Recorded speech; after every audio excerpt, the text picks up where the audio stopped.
Y hablamos de salud en Directo América de France 24 y me acompaña en el estudio Mar Romero Sala para hablar de un tema muy interesante que parece sacado de una película, Mar, porque un estudio reveló que los microplásticos están en nuestra sangre.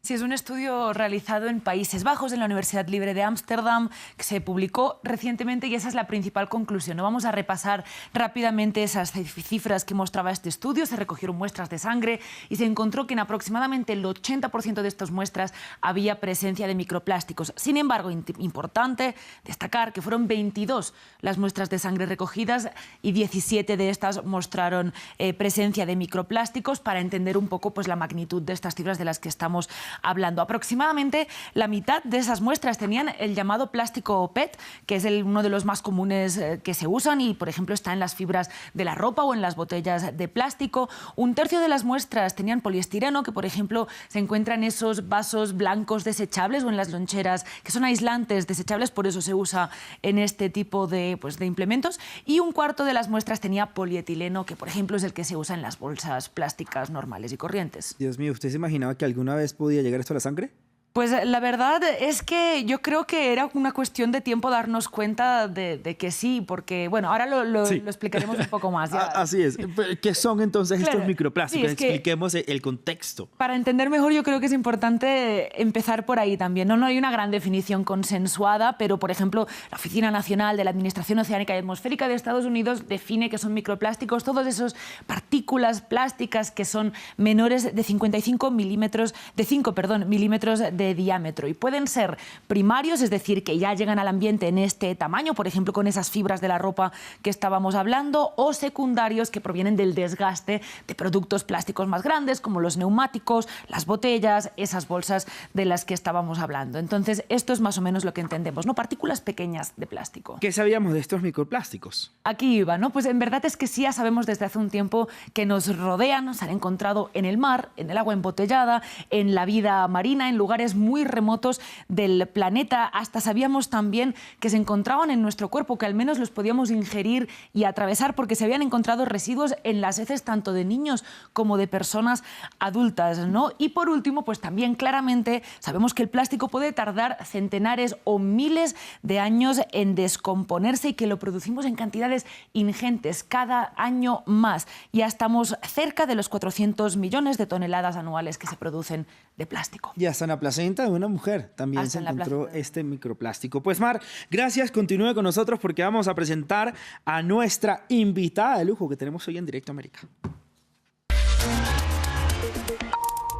Y nuestra segunda invitada del día es de lujo, como se lo estaba comentando a nuestra cronista de salud, Mar Romero Sala. Ella es Heather Leslie, analista química, es ecotoxicóloga, especializada en contaminación por microplásticos. Además, autora de esta investigación que previamente estábamos hablando con Mar Romero Sala, que ya se encontraron estas partículas en nuestra sangre, en nuestro torrente sanguíneo. Heather, gracias, muy buen día. Gracias por estar con nosotros, por su tiempo, por estar en este espacio de salud de Directo América de France 24. Es un placer. Le quiero preguntar cómo se les ocurrió hacer este estudio. ¿Cuál fue la motivación de realizarlo? Bueno, todos hemos escuchado de la polución de plásticos en el océano, pero también estaba interesada en el océano. Vivimos rodeados de plástico todo el tiempo, entonces pensé que posiblemente era una especie que estaría expuesta a este tipo de microplásticos. Por supuesto, doctora, quiero aprovechar también para saludarle y agradecer que está con nosotros. Y a mí se me ocurre una duda después de haber revisado el estudio. Es que la muestra es relativamente pequeña, imagino. Hablábamos de esas 22 muestras de sangre. Imagino que eso tiene algún motivo. ¿Esperarían poder hacerlo también con una muestra más amplia de personas? Por supuesto, el gran desafío fue entender cómo medir esto. Y luego queríamos demostrar el principio con un número bajo de personas, pero para hacer más estadística y entender la exposición para la población general, hay estudios en curso para evaluarlo en mayores números de personas. Usted está en lo correcto, tenemos que evaluarlo con más personas, recoger más datos.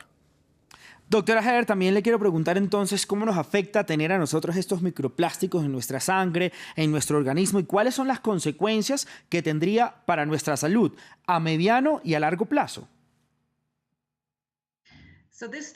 Bueno, este estudio se enfoca más en la exposición, pero a la vez lo que sucede es que los estudios pasan por la toxicología. Lo que consideramos ciertamente ahora es que vale la pena seguir observando los efectos en la salud. Creo que vamos a descubrir mucho más sobre los impactos en nuestro sistema inmune, porque las pequeñas partículas, bueno, también las de polución aérea, pueden impactar en nuestros sistemas. Claro, sobre todo es importante primero saber que esos microplásticos están ahí para luego ir construyendo más conocimiento científico alrededor de los efectos, ¿no? De hecho, quería ir hacia atrás un poco. Sabíamos, por ejemplo, que ingeríamos estos microplásticos. Ahí hay algo más de conocimiento sobre cómo nos ha afectado en el sistema digestivo. ¿Qué podemos saber de eso? ¿Qué nos puede contar?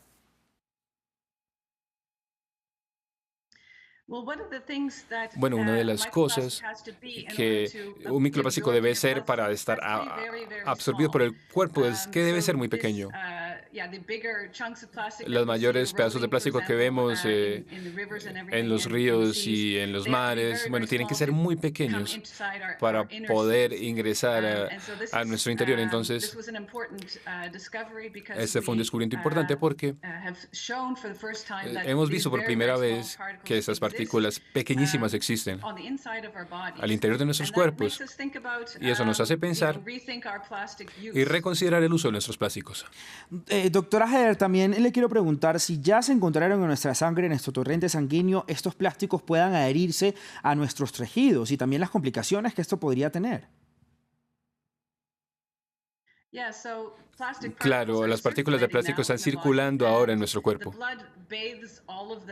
La sangre pasa por todos los órganos del cuerpo. Podemos esperar que algunos de estos plásticos que están en nuestro torrente sanguíneo estén o sean depositados en los órganos, donde pueden causar potencialmente inflamaciones, y esa es nuestra mayor preocupación ahora, entender en qué concentraciones en el torrente sanguíneo podríamos esperar, bueno, deposición en los órganos y algún tipo de efecto en la inmunidad y en lo toxicológico.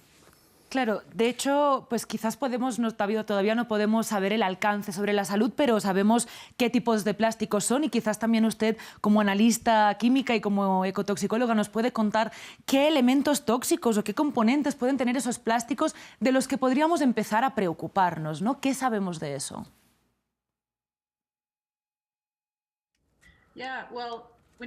Sí, bueno, cuando uno piensa en plástico, está el polímero y están los aditivos que están al interior. Sabemos mucho de los aditivos, hemos estado estudiándolos por mucho tiempo, y puede haber irrupciones en los sistemas endocrinos y también en lo neurotoxicológico. Ya sabemos que los plásticos pueden ser tóxicos para los humanos. Ahora estamos interesados no solamente en estos aditivos, sino en si estas pequeñas piezas de plástico pueden mostrar una toxicidad particular, y esto normalmente pasa por nuestro sistema inmune. ¿Cuáles son los pasos a seguir entonces, doctora, para entender mejor estos efectos de los microplásticos? O sea, hablamos de la investigación que ustedes tienen que hacer y qué entonces va a seguir para entender mejor esos efectos en nuestro cuerpo. Afortunadamente, un estudio como este también ayuda a mantener este tema interesante para la ciencia y para el patrocinio de la ciencia. En estos momentos, en Europa y en Holanda, hay proyectos en curso que están intentando dilucidar los efectos, no solamente a lo que estamos expuestos, sino los efectos. Y creo que conocer la exposición nos hace interesarnos más en los efectos. En las ciencias ambientales, en la toxicología, decimos que es la dosis la que crea el veneno. Hay cierto umbral que puede ser seguro y algunas concentraciones que no serían seguras, pero eso requiere muchos años para entender qué es seguro y qué no es seguro en términos de las concentraciones. Claro, pero doctora, yo quería saber si efectivamente tenemos todos estos años para entender cuando no dejamos de producir cada vez más plástico, que desde su perspectiva contamos con este tiempo para entender mejor, o deberíamos de estar haciendo algo al respecto desde ya. Bueno, tenemos el principio de precaución. Eso significa que cuando los efectos son posibles, como es en este caso, y cuando se puede afectar a generaciones futuras, realmente deberíamos pensar en entender estas señales y tratar de reducir algo de nuestra exposición. Uno puede hacer esto a manera individual en el hogar, reduciendo el plástico, el uso del plástico en la cocina o en las telas que se usan, pero también de manera colectiva promover la visión de un futuro con menos polución y ver si podemos tomar pasos colectivos para lograrlo, un futuro con menos polución. Este estudio, doctora Heather, llamó la atención alrededor de todo el mundo, ya sabiendo con pruebas de por lo menos estas 22 personas, que 17 de ellas contenían microplásticos en su sangre. Evidentemente es un estudio que se tiene que expandir y tiene que haber más investigación. Esto, por supuesto, acarrea también con más recursos económicos. ¿De dónde ustedes van a sacar estos recursos económicos para poder expandir este estudio? No sé, si en todo Países Bajos, en la Unión Europea o alrededor del mundo. ¿Cuentan ustedes con algún apoyo de algún gobierno para poder hacerlo ya después de tener esta muestra inicial? Sí, tenemos respaldo del Consejo de Investigación holandés y de la Comisión Europea. Este proyecto que acabamos de publicar fue un proyecto piloto. Inició con el Consejo de Investigación holandés de Salud. Estamos muy agradecidos por eso, porque nos ha permitido realizar estos descubrimientos. Y espero que otros consejos de investigación alrededor del mundo puedan impulsar a sus propios científicos para tomar el método que publicamos y aprender lo que puedan aprender en sus propios países. Queríamos aprovechar también que estaba aquí con nosotros para preguntarles, más allá de la salud o de los efectos sobre la salud humana también, ¿qué daño hay sobre el medio ambiente, ¿no? ¿Qué sabemos? Hacer un poco de recopilación también de lo que sabemos que ocurre con los microplásticos en el medio ambiente. Bueno, los microplásticos en el medio ambiente, así como el interior del cuerpo, están moviéndose, están fluyendo en las corrientes de aire, de agua, y también están presentes en nuestra cadena alimenticia. Ya hay estudios bastante antiguos que hablan de los efectos sobre los animales que ingieren plástico, especialmente, bueno, incluso piezas grandes de plástico como redes de pesca que se han perdido, que atrapan peces.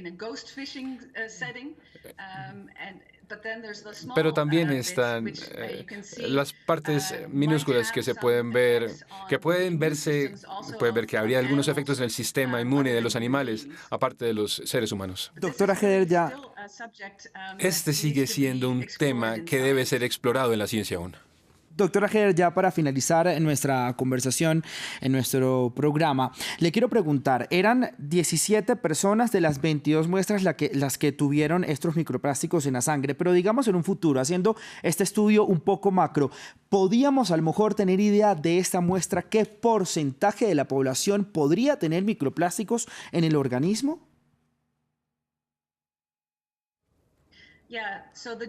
Sí, los donantes que evaluamos fueron parte de la población general, básicamente. Ellos no contaban con ninguna exposición particular ocupacional.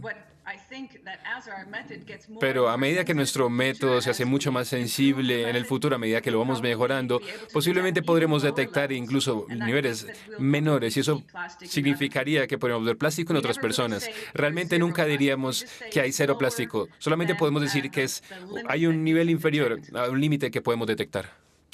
Pues doctora, gracias por su tiempo, por acompañarnos esta mañana en Directo América de France 24. Un gran abrazo.